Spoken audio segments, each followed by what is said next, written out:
Hi, this is Dennis with Second Chance Tackle, and today I'm here to answer that question: what makes a cheap reel cheap? This is a reel that was included in a bigger sale that I got buying out some person who gave up fishing. This one is dubbed the American Spirit PC140. It's one of these reels, I think, that if you were to go on eBay for new, you would find it as a $5.99 special shipped from China with $6 in shipping and handling. And that's quite honestly about what it's worth. So we're going to go through this thing. I'll take this reel apart for you. It's a junk reel, but we'll explain what makes a cheap reel cheap and maybe why you should avoid them going forward. So let's start by just taking a cosmetic view of this. The paint's worn off and it's just simply faded. I can't imagine that this reel was used very much, but you can see on the reel seat and around the reel that it's all scuffed and scraped on contact points, so not a very good deal there. This is plastic. It's not graphite, it's plastic, so we've compromised the materials there. We've got steel screws, not stainless steel screws, at key pivotal points that may need to get removed. I'm not even sure I can remove this screw. It's completely worn there. Same on the bump guard here where we've lost the paint, but we also have a screw here that has lost its integrity. So we'll try and get those off to show you an inside look. Roller bearing, there is none. Something broke off there. I would suspect that that was a plastic piece as opposed to a metal piece for a roller bearing. And about the best thing I could say for this reel is this is probably a part-time reel. Maybe somebody went on vacation, went to a bait and tackle shop, was looking for a $10 rod and reel combination, and this happened to be sitting on it. Hopefully it lasted them the week, but after that you're taking your chances if you're going to try and fish this thing with any regularity. Also, I've noticed this bail does not close from time to time, and my guess is that it's either out of round. There you go, it closed that time. But the engineering inside of it, I suspect that the springs would not be very sound or strong. So the first answer about what makes a cheap reel cheap is the materials. In this case, subpar materials in terms of the screws, and the materials used in the casing as well as the painting. So let's go ahead and take this thing apart and just take another look at it, see what the engineering is. I suspect the engineering should be probably on par with most reels. So where they've saved their money really is in the these plastic spools, and probably I'm going to see a basic what I call pot metal gearing as opposed to brass gearing, and steel pinion gear, I suspect. So we'll take it apart. The handle is what a handle is. See if we can get this bump guard screw out now. I'm a little bit concerned. Oh, we are able to turn that. We've lost the insets. So we'll take that bump guard off, and we'll pull the 4 screws here to see what this is about. And I know in my other videos I warn about using mechanical screwdrivers because in some cases you can split the side plates, and that's very apropos for this one. Do not use a mechanical screwdriver if you happen to come across a reel like this. If you over tighten it, I am sure that you would shatter the side plate here. It is a very thin plastic. Maybe that can't be communicated on this particular video, but I can tell you that it's not substantive in terms of being rugged and able to endure a shock, perhaps as banging up against a pier railing or the gun wall of a boat or the like. So let's pull that side plate off, see what we got here.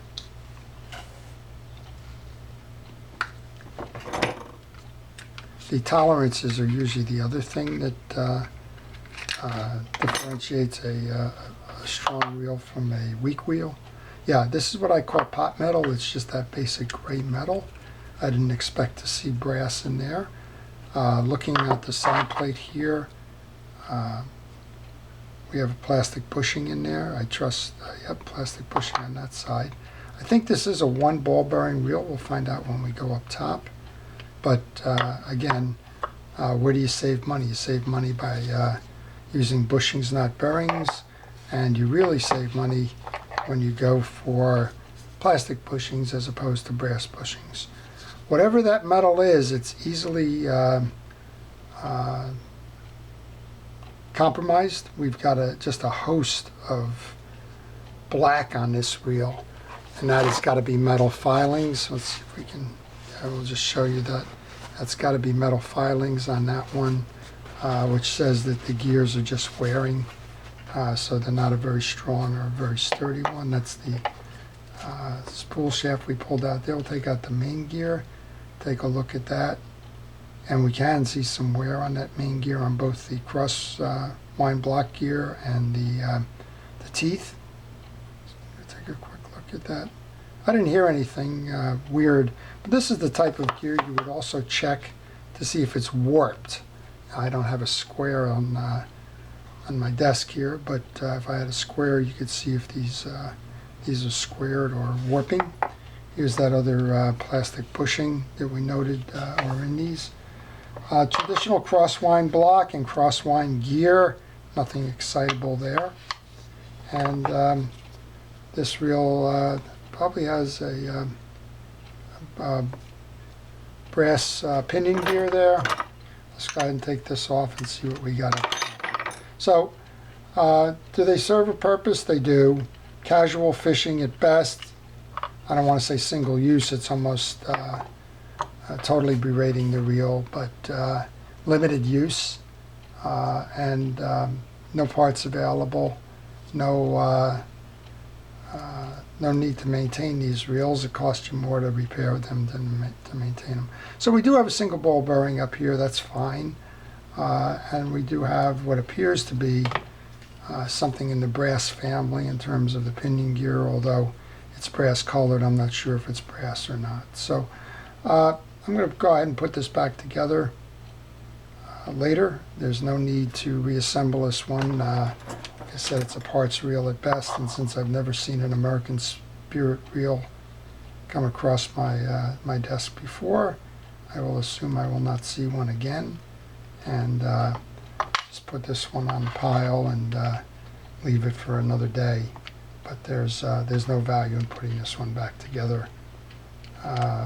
This has just been exploratory. The main reason is this right here. We've lost the line gear roller, and it's unfishable, as well as noticing that this bail is not functioning properly all the time. I'm noticing scarring. That is probably why this is not functioning properly. The lever here appears to be scarred, maybe even worn.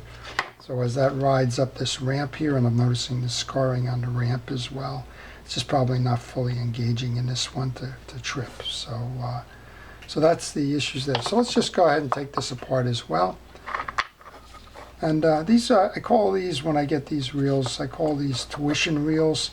It just contributes to my education in terms of learning about how reels come together, how they're designed and manufactured. And quite honestly, I'm passing that education on to you today with what makes a cheap reel a cheap reel. I would expect to see Teflon or felt washers in this one for the drag, but we'll go ahead and take this apart. That's a typical spring for a spool assembly. Go ahead and pull these washers out. Let's see what we have here. Oh, I think we have felt. We have, well, first of all, we have a frozen stack of washers, which is very interesting. I just can't move these, which tells you that whatever it is, there you go. You can see how they've just adhered to the metal ones, which means whatever lubrication was in there dried out. So this drag was now non-operational. I'm going to use a utility knife just to kind of lever the pieces together. This is disappointing, but this whole reel is disappointing. So no surprises here in terms of commitment to quality. Yeah, these are toast is what they are, but some kind of fabric It's not a Teflon, which is what I would have expected as the second one. Almost, this is crazy. This is like somebody glued these together, and I very rarely ever come across a problem this severe. And this reel hasn't even been fished, so those of you that are watching can see this is almost like a cardboard drag. Look at that. This is, I'm not quite sure what that is. Chalk?